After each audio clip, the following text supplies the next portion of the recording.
Our spotlight story tonight is about a new generation of tech fans at Columbia Basin Secondary School. Reporter Jeff Chu fills us in about the students playing with robots. With robotics clearly having a future in technology by land, sea, and air, a smart squad of Columbia Basin Secondary School students are building and programming their own robots by the book. Matthew Walker, a math teacher at Columbia Basin Secondary School for 3 years, founded the school's robotics team 2 years ago. Since then, club members have become highly competitive, recently winning a regional Wenatchee competition. Walker's team is gearing up for the statewide Zilla Robot Challenge on Saturday. He recalled how his teams won in Wenatchee. There was, I think it was 19 teams, if I remember correctly, from 8 different schools. And some of them were STEM schools, tech schools, regular schools, alternative schools like ours. We had 4 of those 19 teams that went, and 3 of them placed in the top 10. 2 of them was first and second, and overall. And then the Zilla competition, this is, I believe, their 7th year doing this, 8th year maybe.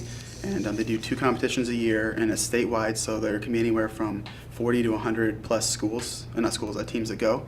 And it's a pretty big event. There's usually around 300-400 people there. Walker's team has members from freshmen to seniors. He says math definitely applies with his students building and programming robots.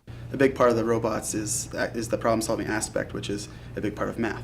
If you can problem solve, you can do pretty much anything. Brianne Green, whose team won first place at the recent Wenatchee regional competition, said she thinks other female students should join the robotics club.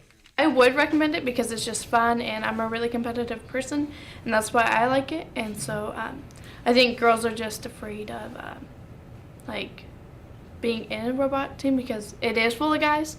But if you just, explore what you like, you'll find out it's really fun.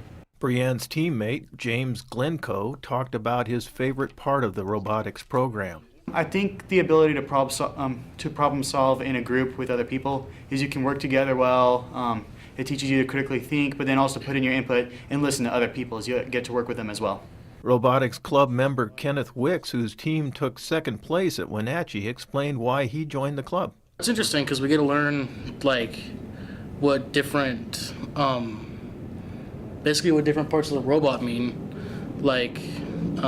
different resistors do different things. Kenneth's teammate, Eric Scriven, he says the competition has shown him he can overcome personal difficulties. Well, with me being both dyslexic and colorblind, it makes doing programming and putting resistors in difficult, but just because you're dyslexic and colorblind like me isn't like a handicap that should hold you back from something that you could be phenomenal at.